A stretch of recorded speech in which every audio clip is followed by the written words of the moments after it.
Over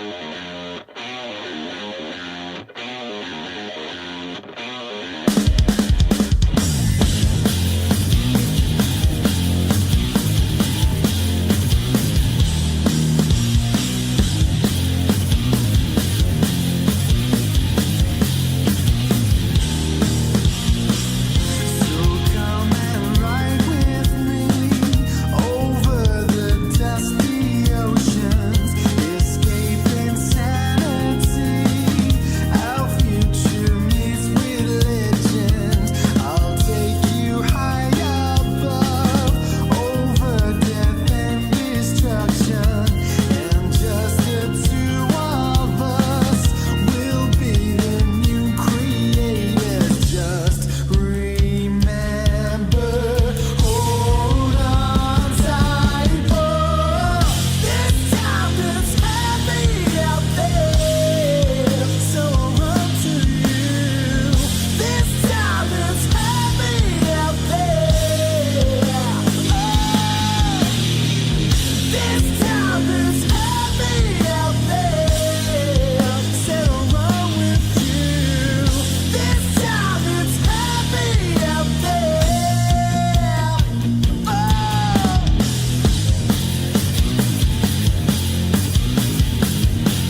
menu in his hand, walking through the streets of Soho in the rain. He was looking for the place called Lee Ho Fooks. Gonna get a big dish of beef chow mein. Ah-hoo, it was London. Ah-hoo, ah-hoo, it was London. Ah-hoo, hear him howling round your kitchen door. Better not let him in. Little old lady got mutilated late last night. Werewolves of London again. Ah-hoo, werewolves of London. Ah-hoo, ah-hoo, werewolves of London. Ah-hoo.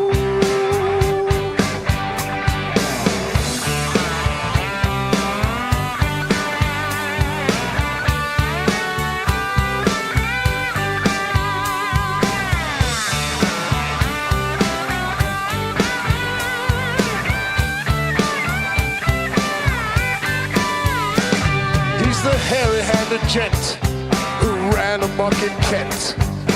Lately he's been overheard in Mayfair. You better stay away from him. He'll rip your lungs out, Jim. I'd like to meet his tailor. Ah-hoo, it was London. Ah-hoo.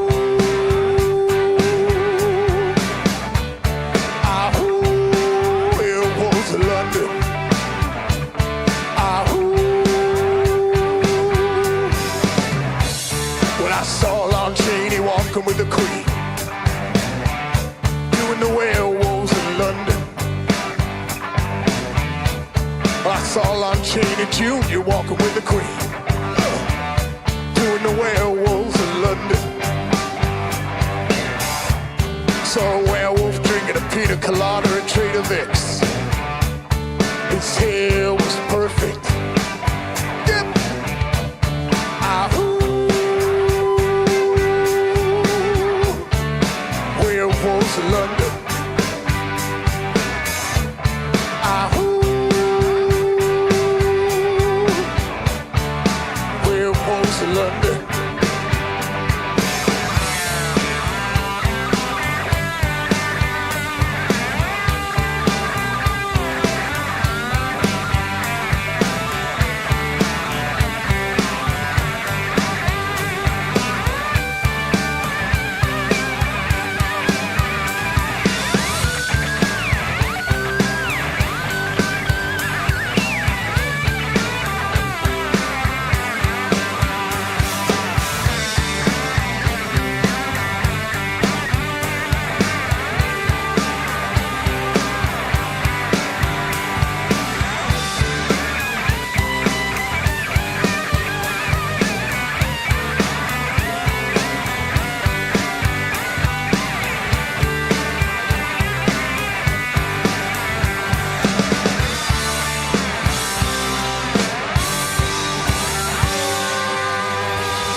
Hi, everybody.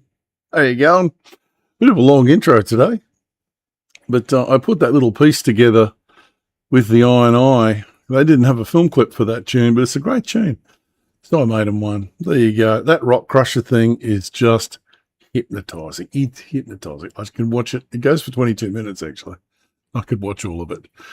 Any of you who work in workplace health and safety, I apologise in advance. So let's say hi. Hi, Mum. Top fan, of course. Hi, Cheryl. Good to see you. Love watching your videos at the moment. They're doing real well. Hi, Eric. Hi, Karen. Hi, Robert, Nathan, Luke, Gordon, Rob. G'day, mate. Paul. G'day, Grunt, Dallas, and Nev. Look at that. What a crew. Yeah, look, it takes a while for everyone to get on, so a couple of tunes. Always mute your TV if you don't like them. Hey, Mum. Hi, buddy. So, what have we got tonight? Well, we've got a few things tonight. Somebody asked me, we talked about last week the bunker buster bombs and how they got through the geology. And someone asked me, did they produce a nuclear one of those? And no, they produced 2 nuclear ones of those. Well, the Americans did. So we'll have a little look at that. That doesn't take long because they don't use them. They're still active, by the way, or one of them is. But they don't use them because you'll see why. Stupid idea. So there we go. We're going to have a look at a big earthquake today in Tonga. We'll look at that, obviously, because it's dark, but 7.5, that's a beauty. That's a big earthquake. I promised last week if I could find any more information on the slip of Mount Etna, I will. Hi, Esther. I will. And I did. So I've got a little bit of that. Not too much, but enough to get you interested. And talking a little bit about the video I'm shooting at the moment on recognising random rocks. Of course, it's grown out. Oh, Alicia, grown out into stupid proportions, as does everything. But, you know, it's a bit of fun. The job's not done till it's overdone. So let's get going. Tonight, got the Tokyo cup with coffee in it tonight. I should drink coffee. I don't feel like coffee tonight. There we go. Tokyo, yeah, Tokyo. Skytree there. Hi, Michael. Hi, Midori. Konbanwa. Hope you're doing fine up there. Looked pretty good when I did the intro, when I did the setup on the Tokyo Tower thing, so it should be good. We've got some weather coming. Surprise. We'll have a bit of a look at that. Had some interesting weather go across the top of Australia last week. We talked about that. Went out on the weekend with, I met someone, you'll see it in the video in a minute, who I didn't realise lives just up the road from the shooting position I was doing. So we'll have a quick look at that. A few surprises in that shoot. I'll share a few of them with you now. Got to watch the whole video to get them all, you know. Can't bury the lead. So there we go. Let's have a look at our first thing, which is, of course, Brisbane Life. And I don't know if it's my imagination, but I think this camera's getting shittier every time we look at it. It's getting blurrier. Maybe it just needs to clean it. That happens, you know, you gunch on the lenses. We get, in CCTV, you get bloody spiders. They crap all over the lenses of the cameras. There's no way to stop them. You know, it's got to go and clean them. They're 15 metres in the air with a whole pile of shit stacked in front of them in a warehouse. That's not that easy to do. People never consider about maintaining and cleaning cameras when they place them. I've seen some cameras down the Gold Coast that would be easily $1,000 cherry picker ride just to clean the lens. You go, what were you thinking? Anyway, that's just me. Tokyo, looking absolutely gorgeous. What's the temperature? I didn't look before. Sorry. Other way, idiot. Oh, I hate these things. 13 degrees. Perfect. It's going to be here. It's going to be that here in a few weeks. Matter of fact, maybe a little sooner. We'll look at the weather tonight. There we go. Looking fantastic. Little trains going over there. Where's Peter? Hang on. We hasn't got Peter. Here he is. Come on. Oh, be in the right layer, idiot. Marty, if you're watching, I hate this program. Little train was going around there. I've lost it.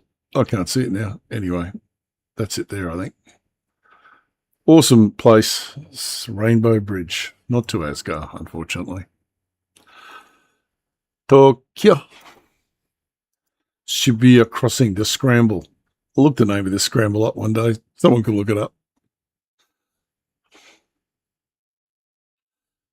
Yeah, spiders on the lenses, Nathan. They're terrible. Oh, Ian, Sorry, mate.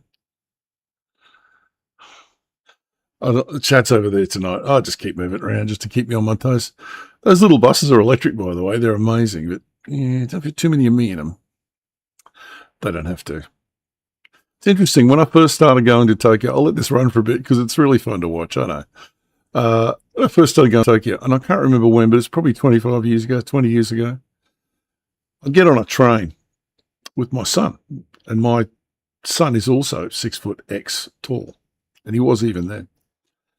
And we could see each other down the whole carriage. There was nothing, just a sea of black hair in the carriage. And the occasional bright pink and purple and, chrome-plated, whatever the anime stuff is. But it was like that. Went back 10 years later. Can't see anything.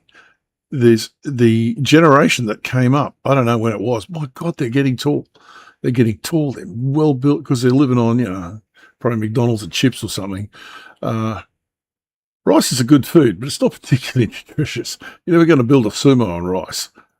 You can eat the sumo stew. Chukanabe, I think it is. Chukanabe, something like that. Michael will get up me for saying it wrong, but And I've had it, and it's lovely. It really is. You live on it every day. You look like two of me. I'm a big boy, but those are really big boys. There we go. Shibuya Crossing. We've seen a cycle. Paris looks absolutely stunning again today. What is it with this town? There must be this dome weather bubble over it because it always looks lovely. It just does. Don't know what the temperature is there. I can't find a webcam with a bloody temperature thing in it. The Mario Karts. Well, you don't see them too often down there. We'd have to go up to come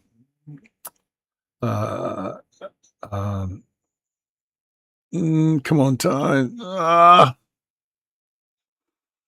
That place that just went out of my head. Not Ikebukuro. They don't have them over there. They have them over at where the electronic parts are. Electric Town. Come on, time. Oh, it's gone. I'm getting old. Horrible stuff. Akihabara. Akihabara, that place. As you get older, you never forget anything. Your time to recall it is variable and inconvenient. That's all I'll say. Paris Live, looking great. Rome. Must find out the name of that fountain, Rob. I will find it out, but Parthenon looks absolutely lovely there today. They've got the Landaus there to go for a ride in the old horses and carts. What they don't tell you about that is all you smell is horses' bum the whole time. Looks good. I'm sure it looks nice in the photos, the video. Probably still my favourite webcam. I really don't like this town at all, but I really do like this place. I noticed some AI this week of the construction. Hi, John. Of the Sydney Opera House. It was an AI build of it. It was completely utter bullshit. Didn't even have a car park. They scraped the sandstone back and built it. Yeah, really? Terrible. That AI slop is just, it's getting so dumb. I think I saw a thing of Netanyahu giving a speech and he had 6 fingers on one of his hands. Really? I know it's from Ipswich. Sorry, guys. Just jokes. All right, just jokes. Give me 6. No. I've got in trouble for that so many times. Rightio, Hakodate Live. Again, I'll probably stop showing this cam soon because it's not much snow nowadays. It just becomes a really pretty city from the air. And it's always dark. And it's just going to get, it's going to get lighter. When it starts lightening up, it might look all right. We'll have a look. Sydney, no, we don't want Sydney, idiot. New camera this time, Melbourne. Crown Casino, looking out from one of the towers. Looks like it's out towards the bay. I'm not too familiar with Melbourne at night. Hi, Groucho. There we go, Groucho. I'm reading that, Rob. Oh, it's Parthenon, not Parthenon. See, that's what you get when you grow up in North Queensland. You say everything wrong. Thank you, Rob. If you just correct me another 300 or 400 times, I think I'll be spot on. Yeah, it was, it's just, there's AIs of it all around the place, Nathan. It's just slop. It really is. I was watching a guy complaining that there is now an AI version of him on a channel, and he's just trying to report it to YouTube and get it stopped. But, you know, Parthion. Parthion. I'll write it out 100 times. That's probably will be just enough. There we go. Pantheon. I still got it wrong, didn't I, Rob? You know what's even worse? When you learn something wrong, trying to then learn it right. It's even worse. Pantheon. Sorry, mate. Pantheon. Is that like ice cream? Might be. Sounds like one. Be a nice one. Okay, earthquakes, peeps. Not a lot in the Australian map this week. There is a little one in Adelaide here, which was just 2 days ago. A few more in that same cluster in Western Australia. It's just rolling on. New one there, which is on the same, which is in the same zone, the southwest seismic zone. It's right through there. Little one in the Northern Territory, but we'll go interactive on this because it's worth doing. This one here. Oh, they've had another one. There you go. Since I looked at this earlier, that red one is a new one.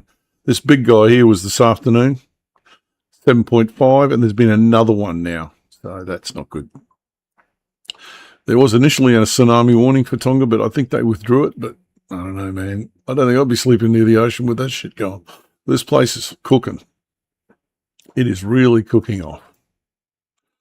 Let's have a look at, hang on, 2 secs. Like an idiot. I pointed to that with the mouse, which is not, you can't see.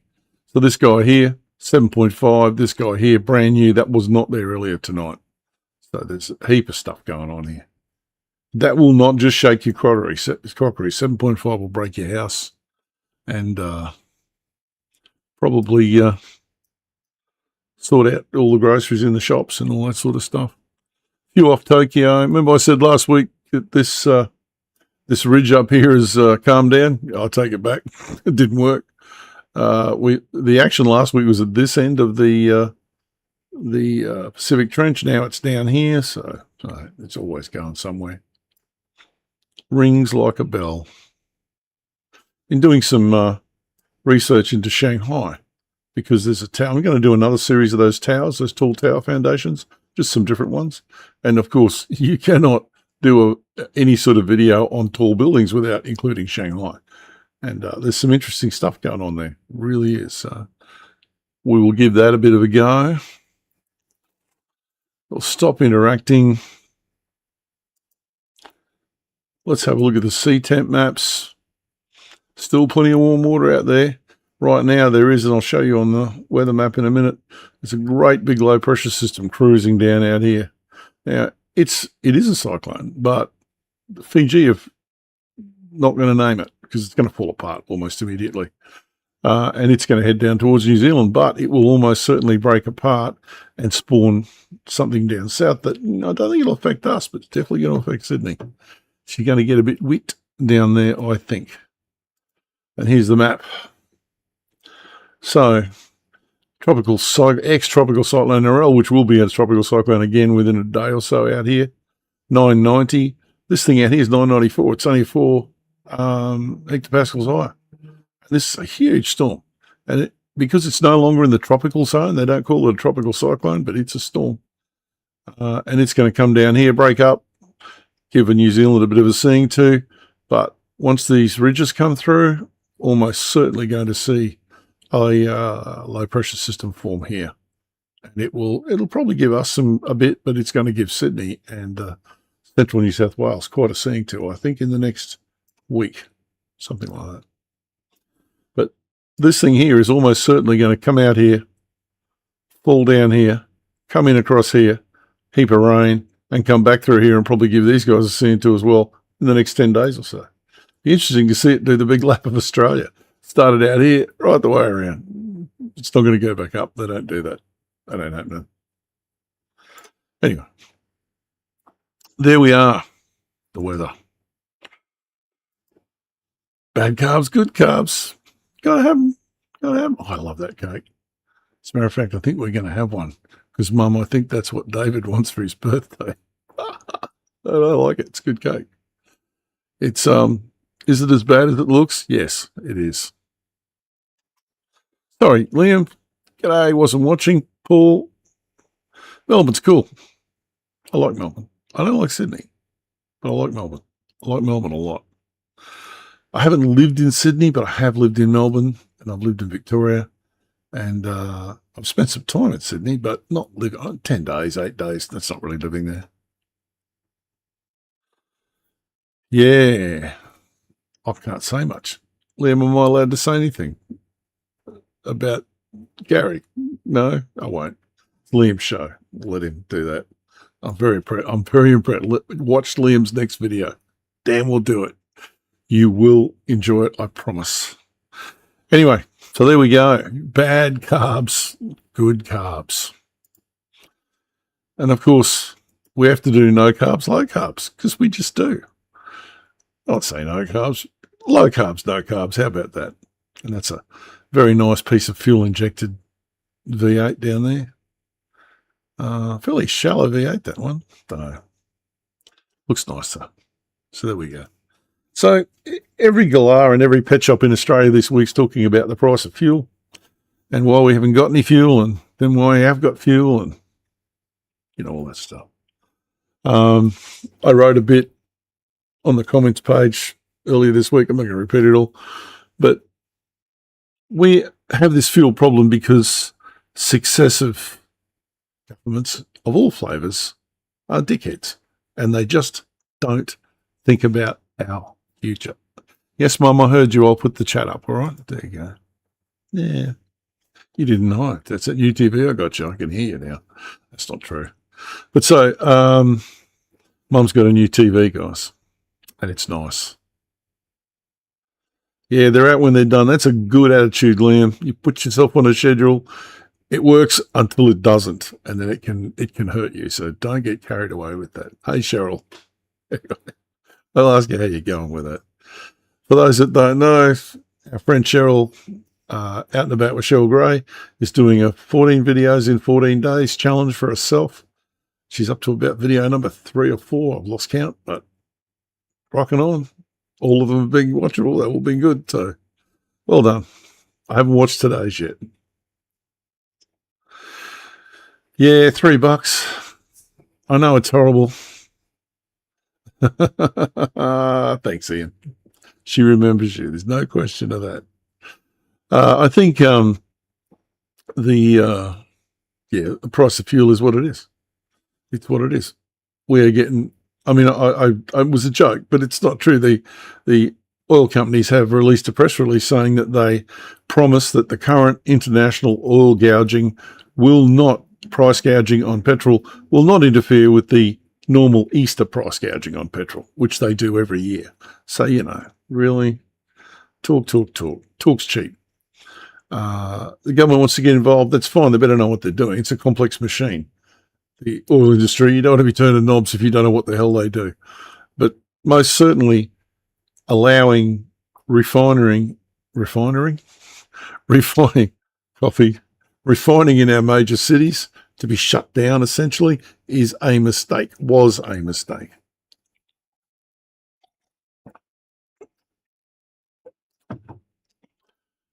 Well, my son drives a B-double and it's $3,000 to fill it up at the moment. $3,000. So, it's an expensive process. It's going to filter through everything. It's inflationary, obviously. It is what it is. Someone voted for an orange Cheeto that decided he could start a fight that he couldn't possibly win, militarily or politically. And it's just dumb. Really dumb. Hey, Dallas. Anyway.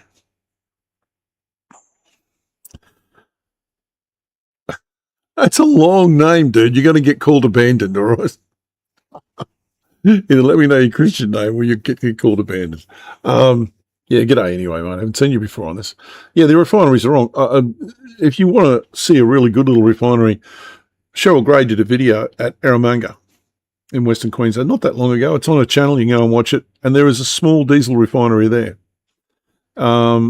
But I looked its price up. They're currently charging $3.16 a litre for diesel. And that oil is coming out of the ground right there in Western Queensland. And the thing is, of course, that if they don't pay that for the oil the company who's mining the oil is simply going to sell it for that offshore. You're going to see a map in a minute. I'll tell you why. This is dumb. When I was in the Air Force in Sale, it was in the middle of the Bass Strait oil field thing. It was Esso doing all the work. There was a place called Barry's Beach. They used to build these massive oil rigs there. The Sale pipe mill that one of my mates worked in used to roll out of 2-inch plate, roll the pipe legs and weld them and do all that shit. So it was all done locally. Between the Air Force and Esso, it employed the whole town and all the towns around it really did. Now, the Bass Strait field is nearly depleted for oil, about 90% depleted, so they say.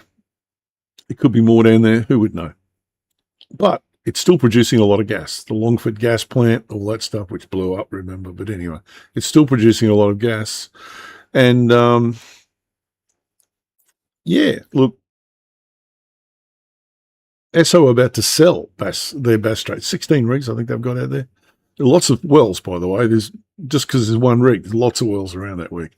They're going to sell it to Santos because Santos is a gas company. Esso is not. And mark my words, at some stage in the future, that will have to be decommissioned. It will have to be cut up and removed environmentally, whatever. And mark my words, once Santos stop making money out of the gas, they're going to sell it to another company that I guarantee you goes broke and can't finish the job. And guess who's going to pick up the bill for getting rid of all that crap out of Bass Strait? I wonder who, eh?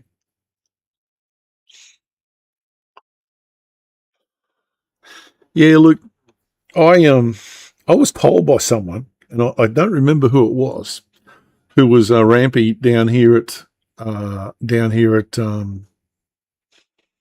Brisbane Airport, and he said some days the fuel was warm coming out of because there's a pipeline from Brisbane. They do have holding tanks there. There's also a pipeline that goes over to the refinery. Refinery? God almighty. What's going on tonight? Bloody stroke or something. Anyway, they sometimes he said the fuel is warm. So it's been refined fairly recently, obviously. Aviation kerosene is pretty much just kerosene. It does have some additives in it, things called FSOI, which is flight systems ice inhibitors to stop ice forming in it. It's also got an antibacterial or antifungal in it. There's a fungus that grows in aviation fuel called Cladosporium resinae. It grows in the kerosene. It actually eats the kerosene. How the hell that evolved, I don't know. Kerosene doesn't exist in nature, but anyway, it's there. It stacked quite a few of our airplanes up in Vietnam when we first started operating gas turbine airplanes in the tropics. This shit grows like a jelly in the fuel. It just clogged everything up. So, yeah, you've got to watch out for Cladosporium resinae. And it's not that simple. It's the same with petrol. I mean, petrol is pretty much light cut naphtha. White fuel. What you and I would call white spirits is petrol without all the goop in it. And then they add all their secret herbs and spices and their ethanols and all their other blah stuff they stick in there, and they turn it into whatever they want to. But, yeah, apparently now they've released some high sulfur fuel. I got a Suzuki Swift. It does not give a crap. Yeah, it is. It is abandoned. I have no idea how that evolved, but it exists. You can look it up. But certainly, yeah, fuel's an issue. Diesel's a big issue. This country runs on diesel. Forget aviation. If we dropped aviation tomorrow, it'd be inconvenient. You drop diesel tomorrow, it's over. It's just over. Nothing moves. So, yeah, we've got to be careful with that. And we do still make diesel here. We have 2 refineries. There's one at Lytton down here at Brisbane, owned by Ampol, and there's one in Sydney. Not Sydney, sorry, in Melbourne. They closed the one in Sydney. They decommissioned the one at Botany Bay. Probably wasn't a great spot for it, but, still we needed it. And the blokes that build refineries, they don't grow on trees. I'm quite sure if you decided to build a new refinery in Australia tomorrow, you're going to be a 5 to 10 year project, and you're going to need a few billions. Yeah, look, Groucho, that's a problem because Australian crude is light, sweet crude. It's not heavy crude. Right? All this Strait of Hormuz thing's a load of shit. Australian refineries don't get oil from the Middle East. They can't use it. They get oil from South Korea. They get oil from Malaysia. They get oil from. They just buy oil on the high seas, and they mainly get it. Most of our oil comes from the United States. Light, sweet crude from the States. We can't use the heavy crude from the Middle East. Our refineries were all modified to not use it because we wanted to produce low sulfur, more environmentally friendly fuels. The guys out at Eromanga, by the way, that produces a mining grade diesel. It's a special diesel for use in mining that produces lower emissions. It doesn't produce, they take the sulfur out, it produces less particulates. It's actually a really good idea. But, and that little refinery is just at Eromanga. It's, I think, as Cheryl said, it's the farthest city, town or something from the sea in Australia or Queensland or something. I've lost track of that. But this thing just produces diesel. Oil comes out of the ground into the little refinery, and you can go and buy it. There it goes. They don't make petrol. They only make diesel. So, yeah, if you want to buy petrol, you can, but they don't get it from there. It goes out there.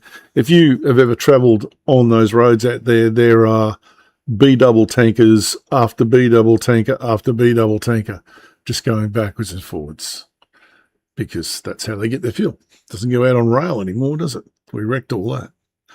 But anyway, I know one thing, I can't do much about it. My little Suzuki uses about a tank of fuel, just 50 litres every month, maybe less. I take the bus for 50 cents, which does run on diesel mainly, but I also get the M2, which runs on unicorn farts. So, you know, it's not too bad. Not too bad at all. Let's move on. We can talk about oil all night. Won't change anything, unfortunately. It just won't. Yeah, look, I remember Amoco. Nice clean petrol has to be better. Who was the tiger in your tank? I think that was Esso, wasn't it? Mum, you'll remember. Mum and I and my stepfather, we had a service station. When I say we had a service station in Townsville. Anyway, let's have a look at some stuff. Just got to park the chat briefly, folks. Where were we? Oh, yeah. We're talking about oil. I thought I'd whiz this one up just quickly. I know it's going to, the detail's going to get chewed because of YouTube and screens and whatever. But the purple mist, as you're probably seeing, are thousands of wells. Now, the purple are either gas or petroleum wells, because some petroleum wells are also gas wells, etc. The red stripes, which you may be able to see, are pipelines. Yeah, there's one that goes from right in central Australia all the way up to Darwin. I wonder why. And this one comes in from the Timor Sea into Darwin. And all this is coming into Darwin. I wonder why. So we can ship this stuff offshore. That's what's happening. Same in the Mooney field out here. It's a huge field. Right, so these are petroleum and gas wells. The black mist you can see is coal seam gas. As you can see, there's quite a lot of it in Queensland. I think we've got about 6,000 wells here now, and I think the Crisafulli LNP government has just approved another 1,300. Because if you've flown over central Queensland recently, it just looks like a pincushion. It's not buggered, but it's just wrong. But anyway, it is what it is. I wouldn't mind if we got some benefit out of it, like, you know, some social housing, or maybe the kids got discount uni fees or something. It doesn't seem to happen, does it? It just goes on. The final filter, Amoco, it was. The final filter has to be better. You're absolutely right, Eric. Sometimes I get 6 buses a day to and from work. I get one out of here, one across to the north side, then another one to where I work, and in the evening I can reverse the process. Sometimes. Or I can just get a bus and 2 trains. Whatever. Anyway, that's the way it is. So that's an interesting map, and most people have probably not seen that. So what are we doing next? Well, this is part of, we're going to stop that because otherwise it's just going to keep going. Hang on. Oh, of course I didn't stop it in time because I didn't click on it properly. That's all right. Just pause it.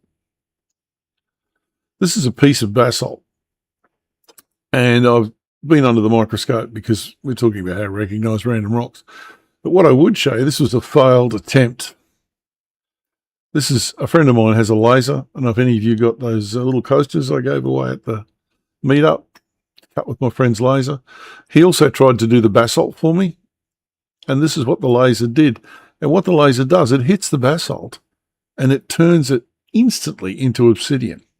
So this is obsidian sitting on top of the basalt. You can see the pulse marks from the laser where the laser's gone along. It's melted the silica. The silica sets immediately, instantly in milliseconds, which of course prevents it from forming crystalline structure. Amorphous structured silica is glass. That's obsidian, which is what this is. So there you go. And you can see the crystal structure in basalt is very, very fine. Very fine indeed, which is what this is supposed to illustrate. But anyway, that was a failed attempt. Bit of fun though. So this is from the weekend over at Bray Park. And I just want to stop it there. Oh, learn how to use your program, you idiot. Hang on, let me go back a bit. So these are sandstone goolies, huge sandstone boulders that hold back a retaining wall. There's a big one of these up where Bunnings is. This is the next street to the north behind the shops. The ones near Bunnings are now stained with a lot of road grime and crap, so you can't see this so much. But these are these Lieselgang rings. I thought this was a beauty. I've shot quite a few of these. I might do a whole video on it or just a bunch of shorts. I'm not sure. So this is a ring that is in the sandstone. So somewhere in the middle here, there's a little shell or a little piece of, could be a piece of pyrite, something that changed the electrical chemistry of that area. And the zone just moved out. Now, it didn't move out in a day. This could have taken 100,000 years. Who would know? And of course, it's inside the rock. You won't know. It starts precipitating out minerals, and then that crust causes that reaction to move outwards. And this is a Lieselgang ring, and there it is there. I think this is the edge of a very big one that's been smashed up. Did I get any others? Let's have a look. I don't know if I got any others. Yeah, there's one. So yeah, there's another one there. You can see this is obviously been broken out. There's the edge of one there as well. And sometimes they'll form nodules because the chemistry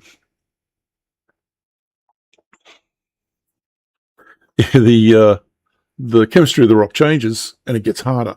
And when the rest of it erodes away, you'll see them sitting there as balls. I did a thing on it a while back on the live stream, but I actually got there to film this instead of pinching it off Google Earth, which is what I'd done before. Now, this is a still taken out of a video from Cheryl Gray. And I don't know if she quite realised the significance of what she shot. She has an eye. She has a good view for colours. And you can see she has a camera and a selfie stick. And she listed and everything she's typed here is absolutely correct. Right, let me tell you, not that I'm checking her work, but it is. However, the thing in this thing that really stands out is this red shit is jasper. It's a microsilicon. It's a version. It's a variety of quartz. And I believe also this blue and green stuff is as well. So these are two different coloured jaspers. Now, the Mary River is absolutely chockers full of this stuff.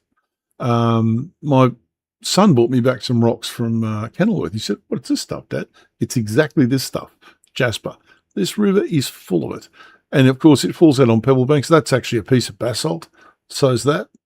And there's a few pieces of quartz in here. Well, this is all quartz, really.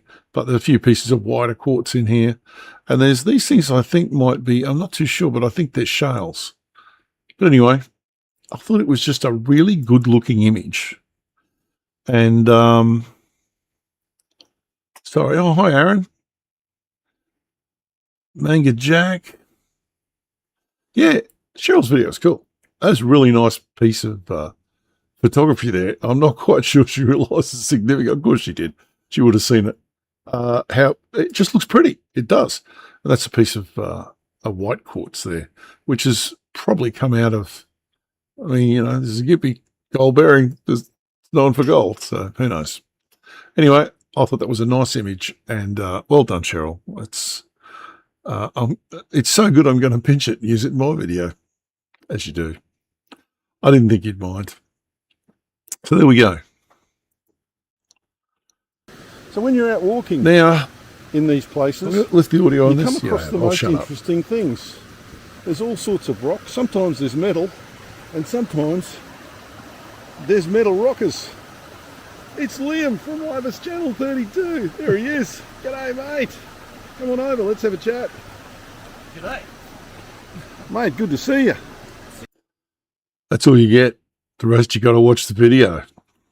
Needless to say, Liam and I were up there having a bit of fun. Yeah, no, it was a good video. I enjoyed it. There we go. You happy with that scene down there? Liam's holding the camera here. So Points to where you're going. T-Ross decides, all right, we're up here. I've chucked the pan in the back, my small pan, little pan. And these creeks and rivers, first of all, you're not allowed to do this, but you know, I'm just practicing. So we're not looking for gold here at all. What we're actually doing, and this is fair dinkum. Let me just kill that audio. Apologise for that. What does that mean? That's it. Is we're looking to see what's in the sand, whether it's got iron minerals in it, because all silica minerals weigh about the same. So if you've got iron or sulfides, you can see it. And of course, minerals like gold. And I'm not going to bore you to the end, but you got to watch the video to see it all. But there was a piece of gold in that pan when I was finished. A little fly speck, which I had to throw away because, of course, you can't be prospecting for gold in a place like that. You'll just get in trouble. Big trouble. Where the hell's the chat? There it is. Sorry, I'll put it back. Yeah, that bridge one was really good. Really good indeed. See, if that was me, Cheryl, I'd have just chopped up the previous video I'd done there and stuck new audio over it. Lazy. Not the right thing to do, but that's what I'd have done. Mr. Recycles. No footage is too good just to use one.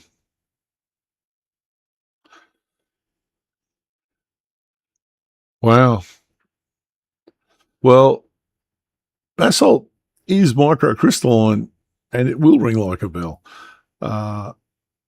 Black Mountain. That stuff, you hit it with a hammer. Speaking of hammers, I've lost my geology hammer. Oh, temporarily unsure of its location. I think I'm going to buy another one. It's just easier than finding it. I've put it somewhere really safe. Done that before. Anyway. Let's talk about bunker busting bombs that go bang. The first bunker busting bomb that the Americans built was this. It didn't need a nuclear charge. They just dropped it. But this was a B-53. There was a W-53 as well.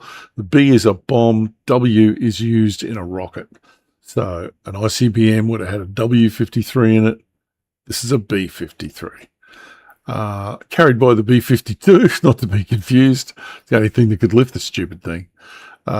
This was a 9 megaton yield weapon designed to be dropped and to bust up fortified positions. It had a few problems, like it didn't work. Oh, it went bang, don't get me wrong. But if this thing hit the ground, it'd just blow apart and you'd just spray plutonium all over the place. So it had to be an airburst weapon. It couldn't go off at contact with the ground because it'd be destroyed. And air bursting is really hard to break into structure. Even with a 9 megaton fireball, all of the explosive force goes upwards. So there are some heights they can let these off at that actually cause the explosive shockwaves to amplify. It was a failure. And it was never used in anger, obviously.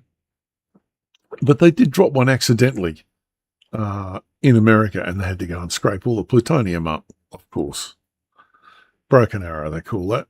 This is in a museum somewhere. I don't know where.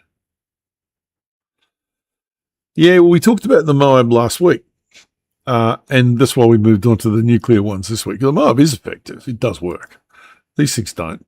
So it was replaced. Of course it was replaced with a B-61. B-11. The B-61 bomb has been in service in the United States for many years, still in service, it's still active duty. It's what they call a variable yield weapon. It can go from about 0.3 through to 400 kilotons. To put that in perspective, the Nagasaki bomb was 21 kilotons. So this thing is a very, if you want to use and I use this, I have great respect for these weapons. I hate them. But, doesn't mean you can't understand them. You can dial the yield. They dial how much tritium they fill into the pit. One of the biggest challenges in designing these weapons was getting them small. You saw the size of that previous shit box. This thing is 330 millimeters across, 19 inches or something, 330 millimeters across. So to take a plutonium pit and an explosive shell and make it so that it fits in that space was a huge challenge. Making nuclear weapons small is harder than making them big. So they're shaped like a football, special lenses, and it all crushes up and goes big and it goes off. The problem is, of course, these things are quite delicate as well. So this thing had to have a tungsten nose cone on it, and it could penetrate the ground, get this, 6 meters, maybe. It was never, ever dropped in anger with a nuclear warhead in it. It was dropped with strain gauges in it to work out whether it would survive, should survive. And at 6 meters penetration, it's got two problems. One, it's not going to do as much damage as it should, even at 400 kilotons. Secondly, it is going to produce an enormous amount of fallout because ground burst weapons are disgraceful. Well, if you burst a weapon below the ground, it's even worse. So all of that, all the minerals, all the elements in that soil is going to get irradiated, it's going to get neutroned, and it's all going to become radioactive, and it's going straight up into fireballs. So this is a weapon of last resort. It's never been used, although it's still active in their inventory. Just a bit scary. This is when they dropped one, a dead one. Obviously, I'd go Mojave Desert probably, and to see how far into the ground it would go. And I believe the F-35s in the United States are now able to carry this weapon because it has to fit inside the bomb bay. So, moving right along. Any questions on that, folks? Good. I don't like talking about weapons like that. I really don't. I understand them. I've never worked with them, obviously. We didn't have that stuff.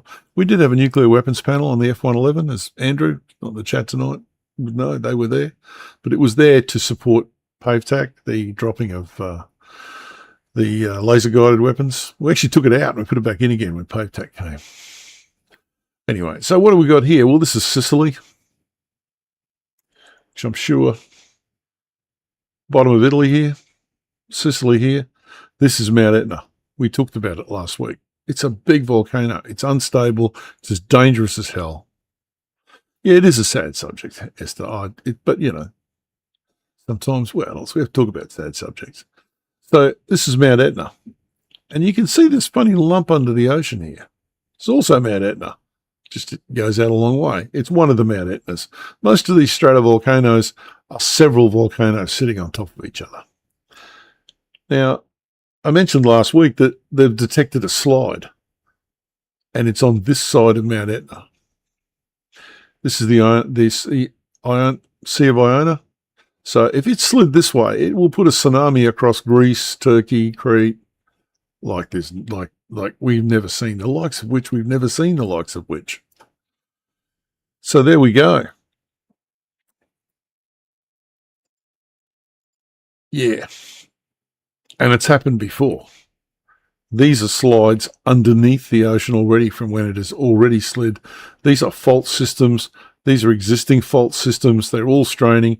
And it looks like this side of Mount Etna is moving at about 1 centimetre a year. Doesn't sound like much. 10 years, 10 centimetres. 100 years, that's a lot. So, yeah, this thing's probably going to go at some stage. And there's very little we can do about it. Don't buy land near the ocean in the western half of the Med. And this is the block that they've identified that's sliding, which is this massive piece here. And it's just moving that way. And there's a fault line that actually terminates underneath Etna. a lot of these volcanoes occur where fault lines terminate because it's a weak point in the crust. They're there because of the fault lines, not the other way around. And Fuji's on two continental boundaries. Three plates join under Fuji. There you go. It's going to slide at some stage. Who knows when? Gravity always wins, as you've heard me say many times. Yeah, 1,000-foot tsunami. I think the Med's about 2,000 feet deep there. That's a lot of water. That's a lot of water. Don't know if there's gold there.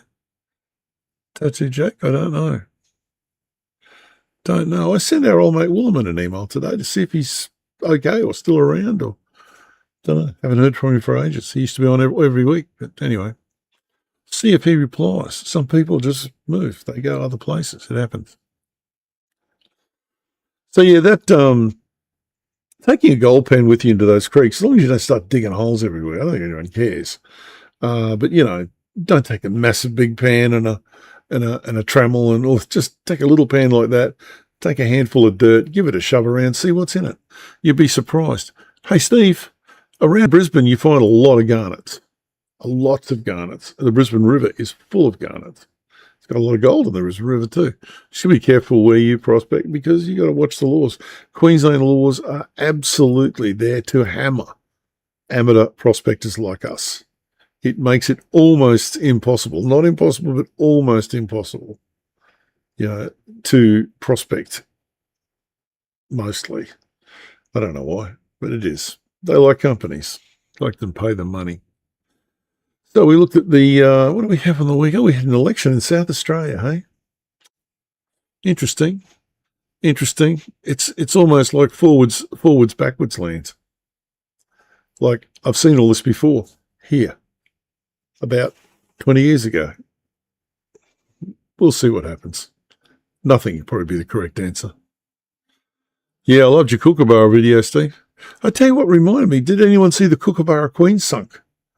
I think they're going to salvage it, but she took on water and went to the bottom. It's big, but it's sitting on the bottom. But yeah, I've had some good days on that Kookaburra Queen going up and down the creek.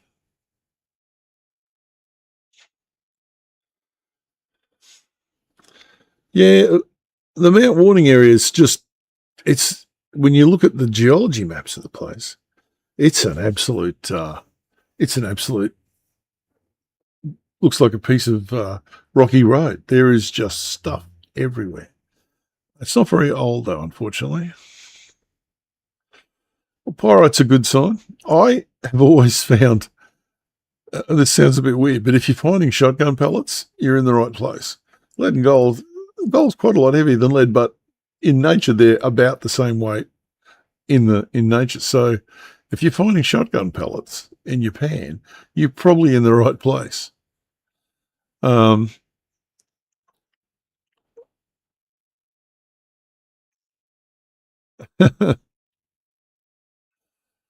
Yeah, well, the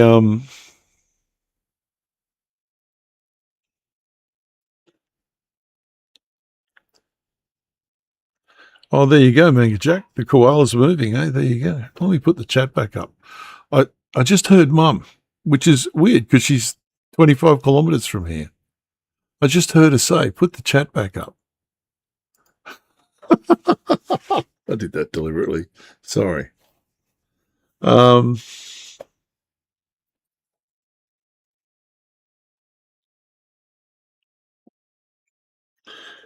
there's going to be some serious shitsky going on about Etna. Maybe in our lifetime, maybe not. Geology's a strange thing like that, isn't it? But gravity, always, what I just said then, by the way, is unusual. It's a strange thing, isn't it? That's a bit weird, isn't it? That's called a tag question. And only this week did I find out. I've heard it all my life, and I never realised what it was. And it's correct use in English, a tag question. Because in Australia, we have one called A, or yeah, A. Or if you're from North Queensland, yeah, no. They're actually tag questions. You take a statement and you put a short question on the end of it. So it's a long way up there. isn't it? Or, yeah, that guy's fantastic, isn't he? It's called a tag question. I've heard it, but I never knew what it was. Hi, Marty. G'day, mate. I hope it's pizza night down there. Wasn't here. I'm going to have some toast after this. I'm hungry. Yellowstone. What do I know about it? Stay away from it. It's dangerous to me. I don't think they understand Yellowstone. I don't think they understand it. It's moving. There's stuff going on everywhere. Yeah, no. Yeah, exactly. My wife calls it hay fever. When I go back to North Queensland, I'm going to be there for 2 days. And I was putting hay on the end of all the sentences again. She goes, just don't. Just don't. It's called hay fever. And she's from Birmingham. She talks to her brother on the phone. It takes 2 days to get the Brummie accent out of it again. So great stuff. Great stuff indeed. Questions? Steve, Evil asked the questions? Yeah, hey. If you do it too much, it's really annoying. There's a great geologist in America called Myron Cook. He's fantastic. Absolutely amazing guy.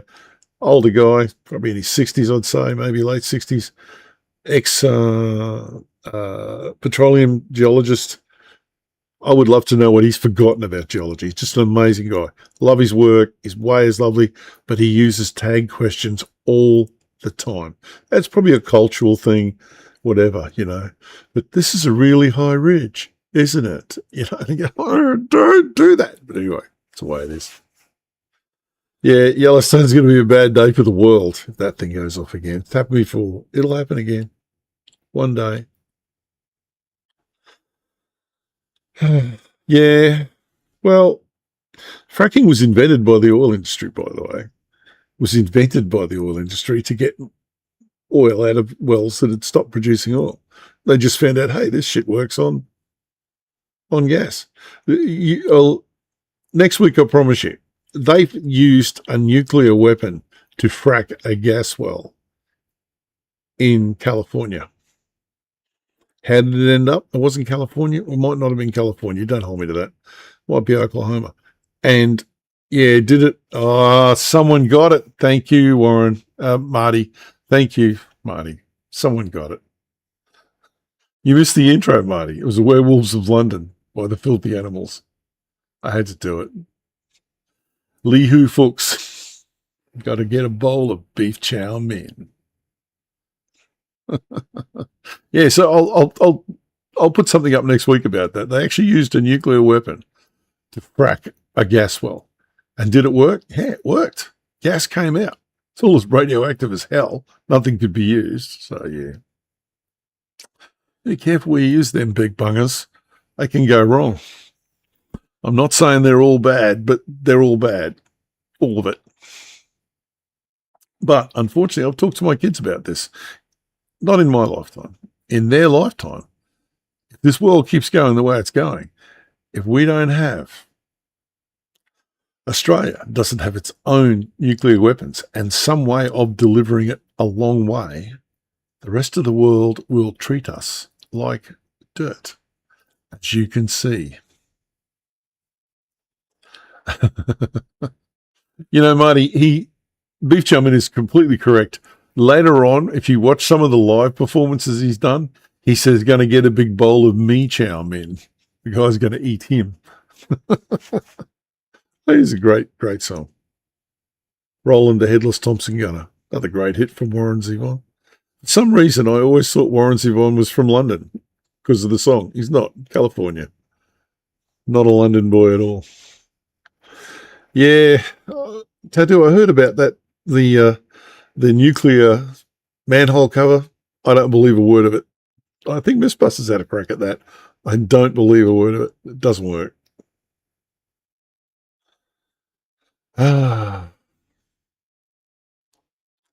Banana peels and beer. I saw that movie. Anyway, folks, speaking of Esther, guess who's coming up in the outro? A little bit of fill-out bass recorder from Esther, of course, because that's what we do. Look, you can go through all the scenarios in Australia. They don't need to invade us. They just need to just go, oh, well, no fuel. Oh, we're buggered. Oh, yeah, no, no PlayStations. Oh, we're absolutely knackered. No plastic. Oh, we're buggered. It's just, the world is changing, and not everyone has realised that. It really hasn't. The one thing to come out of that thing on the weekend in South Australia was companies don't get to vote. People vote. You and I still vote. We vote. Right? These companies can write big checks, and they can, fly people around in private jets and do all that shit. But in the end, they don't get to vote.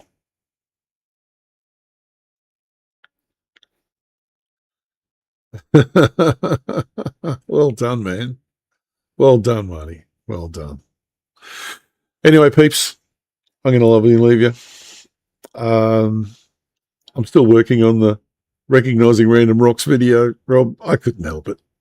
It just got bigger. It just got bigger. Yeah, well, the Poms don't use their own nuclear weapons. They rent Trident from the United States. They've got their own submarines to deliver it. Well, submarine. They've got one left that works. Submarine to deliver it. But they rent the missiles off the United States. That's such a dumb idea. Anyway, peeps, enough talk of doom and gloom. The world is a wonderful place. Remember that. It really is wonderful. Even with all the shit going down, just stop. If you feel bad, just stop watching the news for a few days. Yeah, Marty, soon, I think. Soon. I'd like to catch up with you and catch up with Greg. And there's a few places down there I want to do a few little videos on, so we'll do that soon, eh? Night, everyone. Remember, the world really is wonderful. Speaking of wonderful, here's Esther. Night all.